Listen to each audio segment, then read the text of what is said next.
Mesdames et messieurs, bonsoir. Au sommaire de ce journal, les filles et fils de Bantais sont désormais réunis au sein d'un creuset commun pour développer leur localité. C'est une union des associations de développement des arrondissements de Bantais. Son nom, Cachifet, ce creuset est porté sur les fonds baptismaux pour fédérer les énergies de tous les natifs et cadres de Bantais afin de faire face aux difficultés qui entravent le développement de la commune. Cotonou abrite depuis ce matin une réunion des membres du comité technique de l'autorité du bassin du Mono. C'est une réunion préparatoire pour la session ordinaire du Conseil des ministres de cette plateforme prévue pour se tenir dans la deuxième quinzaine du mois de janvier à Cotonou. Des assises qui permettront au Bénin et au Togo d'évaluer le travail fait afin d'établir des perspectives.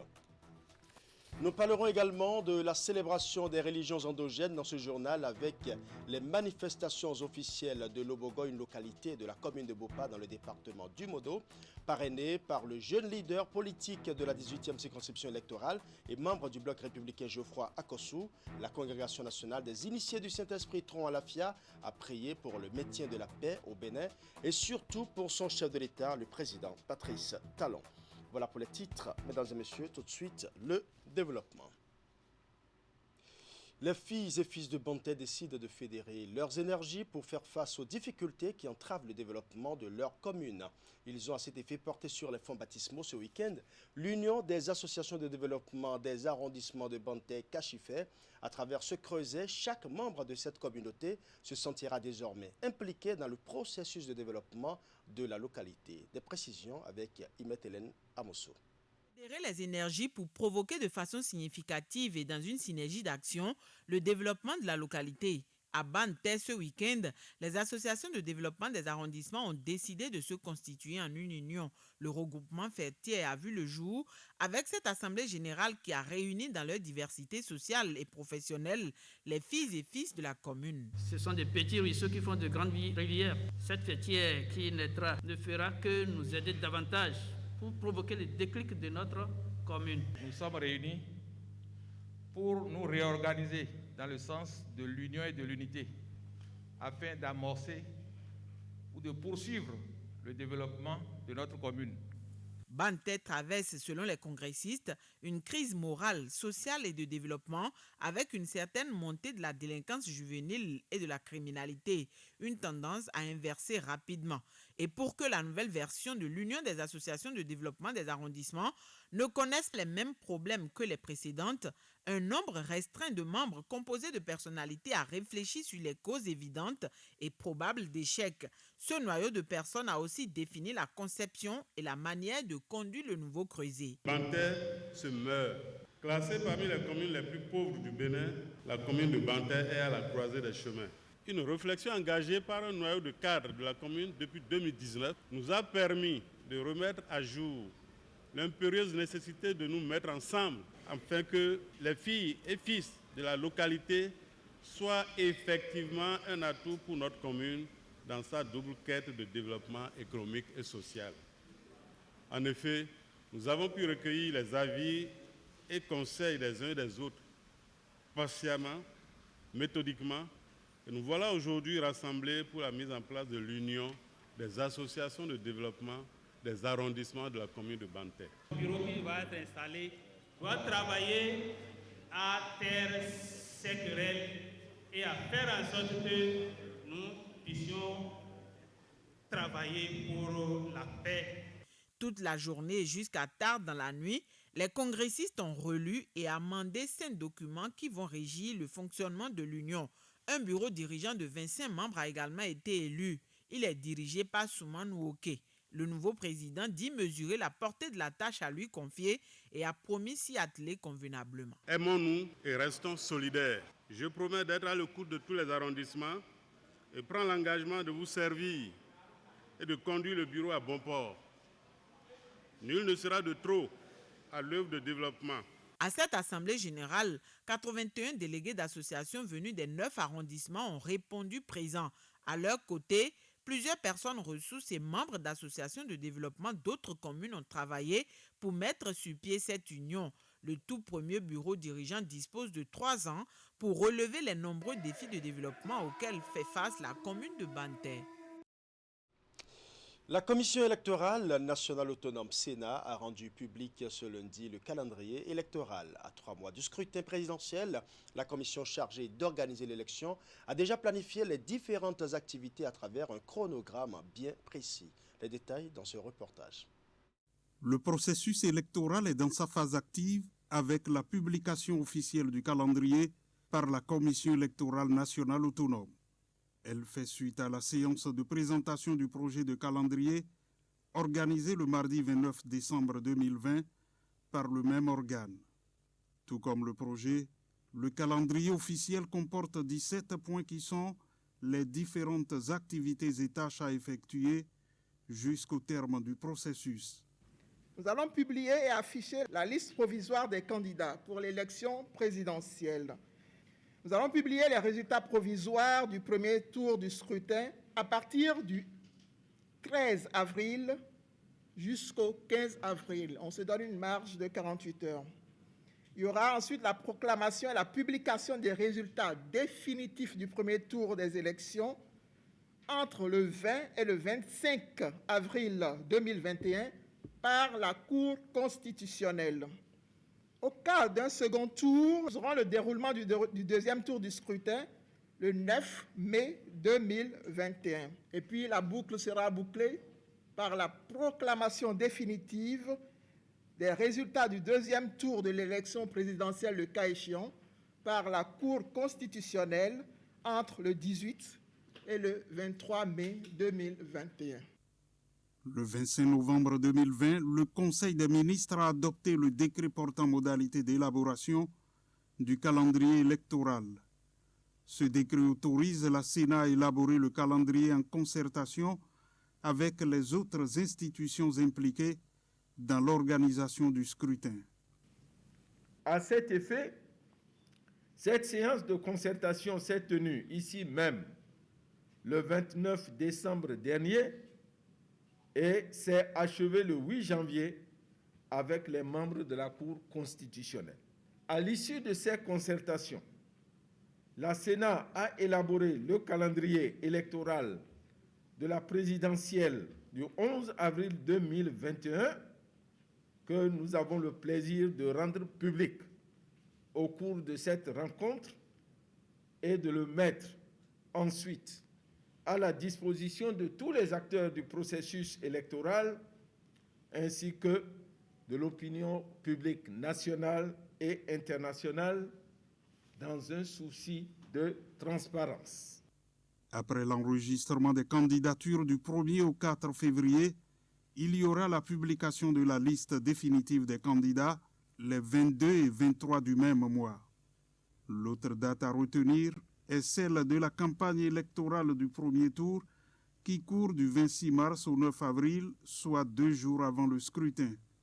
Mais avant, le mardi 12 janvier, la Sénat va mettre à disposition des députés et des maires des formulaires nominatifs de parrainage de candidature à l'élection présidentielle. La ville de Lokossa a abrité ce samedi une rencontre entre le préfet du Mono et les associations communales de développement. Une séance de travail pour faire le point du fonctionnement de ces associations et les approches de solutions pour leur dynamisation. Geoffroy Messan pour le compte rendu. Face à face, préfets et responsables d'associations de développement communal exerçant sur le territoire du département du Mono. La rencontre s'est tenue dans la matinée de ce samedi 9 janvier 2021 à la préfecture de Lokossa, marquée par la présence du vice-président du Conseil économique et social, CES. La séance de travail a permis de faire le point du fonctionnement des associations communales de développement dans le département et de proposer des approches de solutions pour leur dynamisation. Les associations de développement constituent une structure importante pour le développement de nos communes. Ça voudra dire que vous avez un grand rôle à jouer dans nos différentes communes. Si je vous ai invité ce matin, c'est pour qu'on fasse l'état des lieux. Comment est-ce que ces associations-là fonctionnent? Les populations attendent beaucoup de nous. Et sans vous mentir, nous, de notre position, nous estimons que ça ne doit plus être seulement l'affaire des autorités locales ou bien communales. Quel est le rôle qu'en tant que citoyens nous devons jouer? Oui, des réalisations se font dans nos communes. Vos associations, nos associations de développement ont un grand rôle à jouer pour que nous puissions, le développement que nous souhaitons là, nous puissions l'avoir. Les discussions ont été consacrées à un état des lieux du fonctionnement de ces associations de développement ainsi que les perspectives pour une meilleure utilité de leur action sur le terrain. Durant les discussions, le vice-président du CES, en sa qualité de représentant des départements du Mono et du Koufo, au sein du Conseil, a fait quelques propositions. Mon souhait, c'est qu'au sortir d'ici, nous ayons déjà une visibilité sur l'avenir. Quand j'ai écouté le diagnostic qui a été fait, ça et là, je pense, je passe sous le contrôle du préfet, qu'il y a essentiellement derrière cette faiblesse, léthargie des associations, il y a un problème d'organisation, mais aussi un problème de relation entre les autorités communales et ces associations. Je voudrais remercier le président Ressources Hôtel pour son intervention parce qu'il a été honnête en disant que cette collaboration entre l'autorité communale et l'association de développement ne s'est pas toujours bien passée. Et c'est là le vrai problème. Moi, je voudrais proposer que nous puissions mettre un comité très léger de 2 personnes qui vont être placées sous l'autorité directe du préfet pour faire une relecture des textes statutaires. Ce serait une première étape pour harmoniser les textes d'une commune à l'autre, mais aussi les harmoniser par rapport aux missions du Conseil économique et social. C'est très important pour que ces structures soient, disons, les démembrements du CES. D'autres séances de travail vont suivre dans les semaines à venir pour permettre à chaque acteur de jouer sa partition pour une efficacité des actions des associations communales de développement au profit des 6 communes du département. La commune de Tangueta accueille elle aussi le président Patrice Talon à cette étape de la rencontre de la seconde phase de la tournée de reddition de comptes. Les échanges sont axés sur l'éducation et la santé. Les actions du chef de l'État ont été également saluées à l'occasion. Nous allons suivre le maire de la localité. Il est suivi du chef de l'État. Dans le sous-secteur de l'enseignement maternel et primaire, notre commune reste encore confrontée dans quelques établissements à l'insuffisance de salles de classe et du personnel enseignant. Monsieur le Président de la République, dans le secteur de la santé, Tangueta a la chance d'abriter un hôpital de réputation sous-régionale. Monsieur le Président de la République, la cerise sur le gâteau au niveau de la commune est incontestablement la rénovation totale du parc national de la Pandjari avec une gestion de qualité par des professionnels aux compétences avérées.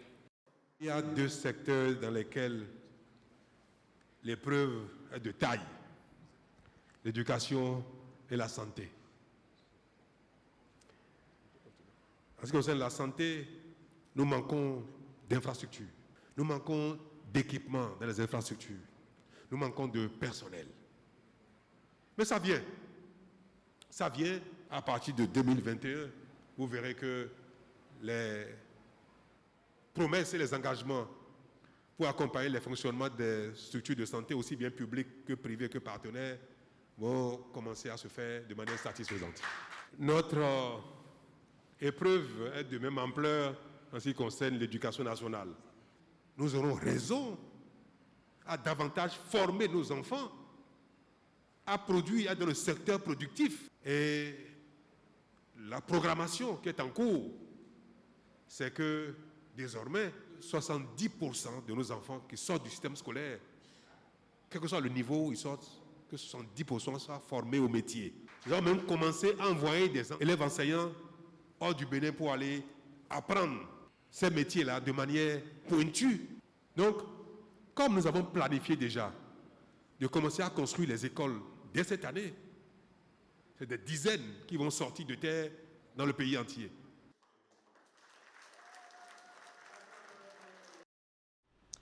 Parlons coopération avec les membres du comité technique de l'autorité du bassin du Mono qui sont en réunion depuis ce mardi à Cotonou. Une rencontre organisée en prélude à la session ordinaire du Conseil des ministres de cette plateforme prévue pour se tenir dans la deuxième quinzaine du mois de janvier à Cotonou. Des assises qui permettront au Bénin et au Togo, pays membres, d'évaluer le travail fait afin d'établir des perspectives. Suivant. Au-delà de leurs limites administratives, le Bénin et le Togo sont liés par le bassin du Mono, dont le cours d'eau prend ses sources à Bassila, au nord-ouest du Bénin. Et pour une gestion sans anicroche de ce bassin hydrogéologique, les deux pays ont créé une plateforme nommée Autorité du bassin du Mono, dont la direction exécutive est confiée aux experts. Un organe opérationnel depuis décembre 2019, mais qui a réussi à mettre en œuvre les résolutions à lui confier. S'agissant des activités de 2019, essentiellement marquées par les réunions d'information et de sensibilisation au niveau central des deux pays et à l'élaboration du PTA 2020, elles ont été réalisées elles aussi à 100%. Quant au PTA de 2020, marqué par le coronavirus, je dirais que de façon globale, sa mise en œuvre a été tout de même couronnée de succès, avec un taux d'exécution technique de 59% et un taux d'exécution financière de 57,92%. Ces résolutions, 12 au total, ont été formulées à Lomé en 2019, à l'issue de la deuxième session ordinaire du Conseil des ministres du bassin du Mono. Après Lomé donc, Cotonou accueille la troisième session et ses experts sont appelés à baliser le terrain aux gouvernants. Messieurs les experts, les recommandations issues de vos travaux serviront de support au ministre de tutelle pour la prise de décision pouvant impulser la dynamique nécessaire à l'ABM pour son fonctionnement efficace. J'ose croire que vous mesurez à sa juste valeur votre responsabilité dans cette dynamique. Le travail de ces assistants visés du Conseil des ministres consistera à apprécier pendant 3 jours les différents rapports des activités menées par la direction exécutive et de proposer les recommandations permettant aux ministres de prendre les décisions appropriées. Des communications constitueront l'ossature des travaux. Nous allons à présent parler d'une signature d'une convention de partenariat entre la Société béninoise de brasserie Sobebra et la Direction générale des eaux, forêts et chasses. Il s'agit d'un projet d'apiculture initié par la Sobebra pour accompagner les populations de l'Ouémé supérieur dans leur reconversion pour protéger l'environnement. L'administration des eaux et forêts est donc mise à contribution par la Sobebra pour porter le projet dans son exécution afin de protéger les forêts classées contre les populations riveraines constamment à la recherche de bois pour survivre. La cérémonie de signature du contrat s'est déroulée ce mardi dans les locaux de la Sobebra. Suivant. Paraphes et échange de documents sans poignée de main, la pandémie de la Covid-19 n'arrête pas la Société béninoise de brasserie, plus que jamais déterminée à décupler ses actions en faveur de la protection de l'environnement. Après la vaste campagne de reboisement menée sur l'ensemble du territoire national, la Sobebra se lance dans une nouvelle quête environnementale, celle de protéger les forêts classées du Bénin. Sébastien Yves Ménager a initié le projet apiculture pour venir au secours des populations riveraines de la forêt classée de l'Ouémé supérieur Ndali, qui avait pour principale activité le charbon, la vente du charbon et le bois de chauffe. Ce projet vise également à installer 1000 ruches dans la forêt classée de l'Ouémé supérieur. Et c'est dans ce cadre que nous nous sommes réunis ici ce matin pour signer un accord de partenariat avec les eaux et forêts pour déployer ces ruches dans la forêt. Le projet apiculture se veut donc être une solution alternative pour freiner la coupe de bois à usage domestique. Et c'est pour réussir cette opération que la Sobebra a besoin d'un appui technique, ce qui justifie le partenariat avec la Direction générale des eaux, forêts et chasses. Ces projets-là, nous ne pourrons pas les faire seuls en tant qu'entreprise. Ce n'est pas notre métier, ce n'est pas notre vocation. Nous sommes des industriels, nous sommes dans le milieu de l'agroalimentaire. Et c'est pour ça que nous avons besoin d'équipes qui sont des professionnels qui sont des gens impliqués au quotidien et pour lesquels c'est non seulement le métier mais aussi la vocation, c'est une passion. C'est grâce à vous que ce projet voit le jour et va grandir. Et c'est grâce à vous que ce projet, je le souhaite de tout mon cœur, fera des émules. L'impact de ce projet est multiple. Il est à la fois écologique, économique et social. C'est donc un projet, on peut appeler cela un projet phare pour l'administration forestière. La forêt dans laquelle seront installées les 1000 ruches, c'est une forêt classée qui est soumise à beaucoup de pression. Mais avec ce projet, la pression va reculer. Les populations bénéficiaires, on en a dénombré 30. Mais au-delà des 30 qui sont les bénéficiaires directs, il y a leur famille. Donc c'est un multiple de 30 personnes qui va bénéficier de ce projet. L'autre impact qui est économique, c'est la possibilité qui est accordée aux bénéficiaires d'écouler leurs produits et à bon prix. Et ça, la Sobebra s'engage à offrir cette passerelle. Quoi de plus pour qualifier la société de société exceptionnelle? C'est un partenariat de 3 ans qui est ici scellé, mais le délai contractuel pourrait bien connaître une extension en fonction des résultats qui seront obtenus dans la mise en œuvre du projet apiculture. La Sobebra est déterminée à impacter positivement le secteur de l'environnement. Elle compte sur la partition de tous les acteurs pour gagner le pari. Comment saisir le juge à l'effet de lui soumettre un litige? Voilà une question casse-tête qui traumatise la plupart des citoyens. Cette question relative au droit est ici abordée par Maître Alessandrine Saïzonou Bédier. Elle est avocate au barreau du Bénin. Elle a été reçue sur votre émission Actu Matin pour éclairer la lanterne du public. Nous allons suivre ses explications. Tout le monde peut saisir, tout citoyen béninois, même étranger peut saisir la justice, même le mineur. Aujourd'hui, le mineur peut saisir la justice pour saisir le juge des mineurs pour dénoncer les faits de maltraitance, les situations difficiles dans lesquelles il se trouve. Donc, même le mineur aujourd'hui peut saisir la justice. Donc, tout citoyen, tout béninois qui est majeur et qui a un intérêt, parce qu'on ne vient pas en justice pour venir, tout simplement parce qu'on a envie, je déteste Serman, il faut que je saisisse la justice pour dire, bon, il me doit de l'argent, il a fait ci, il a fait ça. Il faut avoir nécessairement d'abord la capacité, c'est-à-dire il faut être majeur, il faut être sain d'esprit et tout, mais il faut avoir un intérêt à agir. Et il faut avoir une qualité aussi. Il y a une disposition de la loi qui permet de saisir le juge par requête lorsque l'intérêt ne dépasse pas, l'intérêt pécuniaire ne dépasse pas 500 000 francs CFA. D'accord. Donc quand c'est pas au-dessus de 500 000 francs CFA, vous pouvez par requête saisir le juge, le tribunal.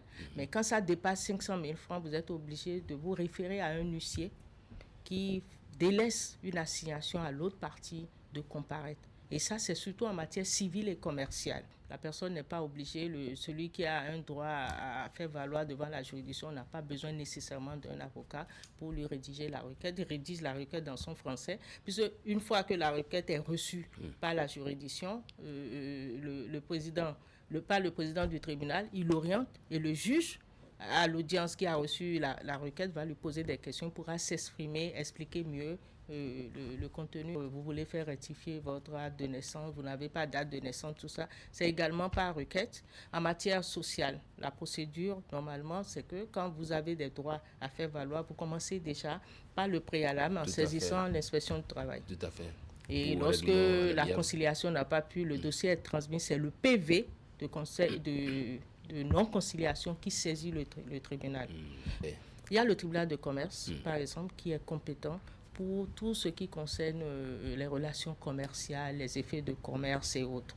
Et la juridiction civile, le tribunal de première instance de Cotonou, je prends l'exemple de Cotonou, est saisi de toutes les affaires.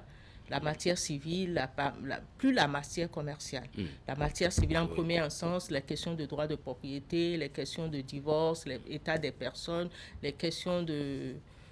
pratiquement toutes les questions. Quand vous déposez une plainte, j'ai été victime d'un vol par exemple, je peux saisir le procureur d'une plainte lui dit voilà, je lui relate les faits et c'est le procureur qui, après enquête et autres, donne une certaine orientation aux faits. Mais moi, je peux saisir en même temps le président du tribunal et faire une plainte avec constitution de partie civile. C'est que je me plains des faits que j'estime être en violation des tests. Si c'est un délit, c'est un crime, je dénonce. Et en même temps, je dis, j'entends me constituer partie civile pour faire réparer les dommages et intérêts. Pour n'importe quel fait, dès lors que c'est une violation de la loi, dès lors que c'est des faits qui sont prévus et punis par la loi, vous êtes en mesure de dénoncer ça. Vous êtes en mesure de dénoncer le harcèlement. La police peut refuser de pouvoir, mais vous saisissez son autorité supérieure pour lui faire comprendre que non. Vous savez, vous êtes citoyenne. Voilà, je l'annonçais en début d'édition. Lobogo, une localité de la commune de Bopa située dans le département du Mono, a abrité ce dimanche les manifestations officielles de la célébration de la fête nationale des religions endogènes par la Congrégation nationale des initiés du Saint-Esprit Tron Alafia.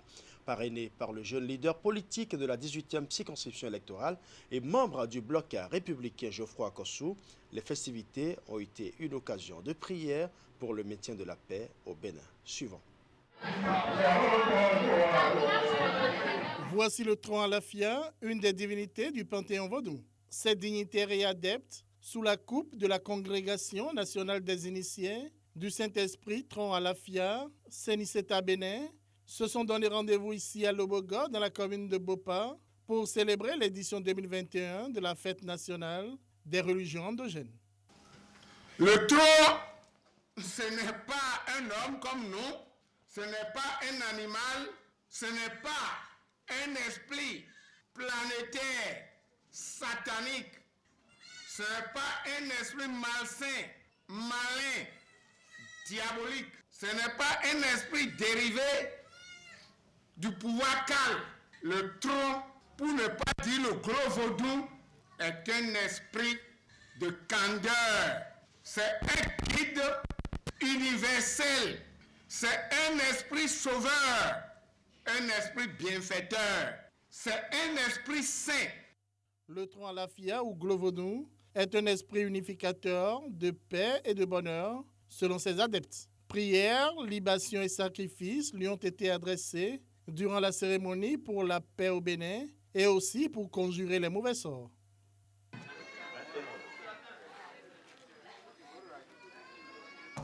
Tron, nous déclarons de Ouéa, qu'on les capoe.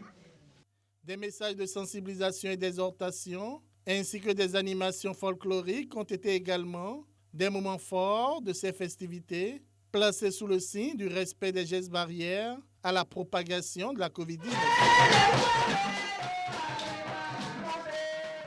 Que chacun d'entre nous soit prudent avec les manques de nos ancêtres et le Dieu Tout-Puissant. J'espère que cette mal-là ira une fois de bon. Nous rendons grâce aux dirigeants de ce pays qui ont institué cette journée pour célébrer les religions endogènes, nos traditions et nos cultures. Je remercie une fois de plus le président, son Excellence Patrice Guillaume Talon, pour avoir autorisé, dans le strict respect des mesures barrières contre la pandémie et due au Covid-19, n'est-ce pas, la célébration de cette journée, chaque dignitaire chez lui à domicile.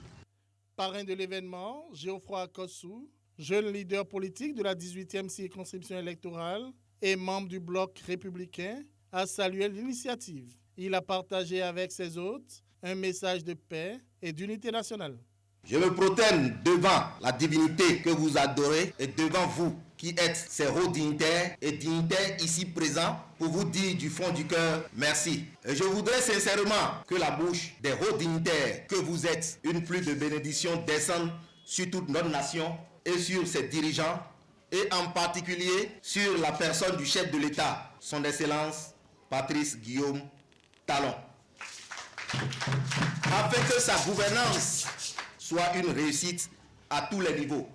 Certains dignitaires et membres du bureau communal de Bopa ont été honorés par la réception de diplômes de distinction honorifique ainsi que des attestations de grade.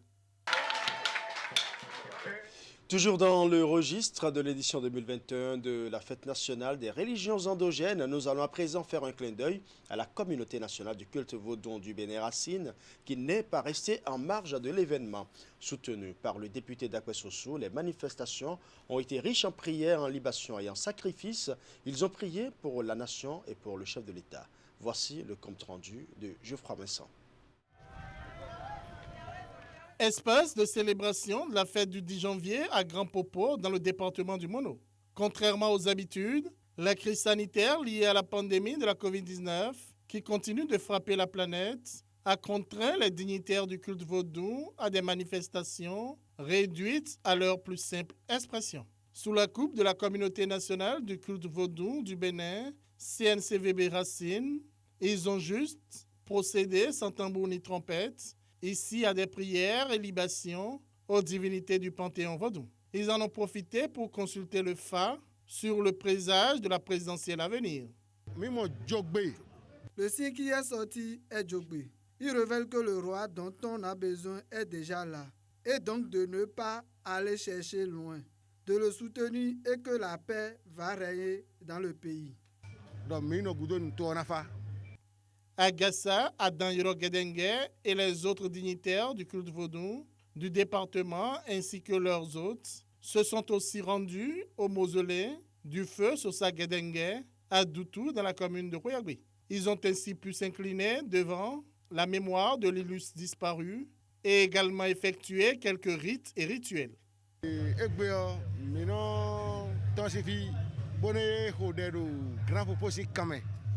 Comme d'habitude, nous sommes allés à la plage pour prier pour la paix au Bénin, pour le bien-être du chef de l'État et de la population. Nous n'avons pas oublié les Béninois de l'extérieur. Nous avons fait des sacrifices et consultations. Le présage est positif.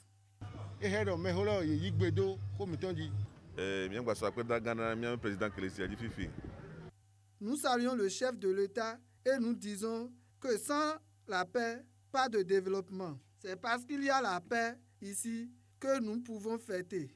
Nous prions pour le maintien de cette paix.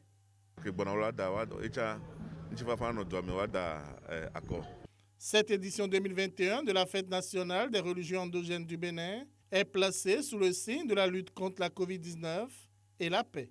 Sans surprise, le député d'Akwesoso, à l'image des éditions précédentes, a apporté tout son soutien aux organisateurs.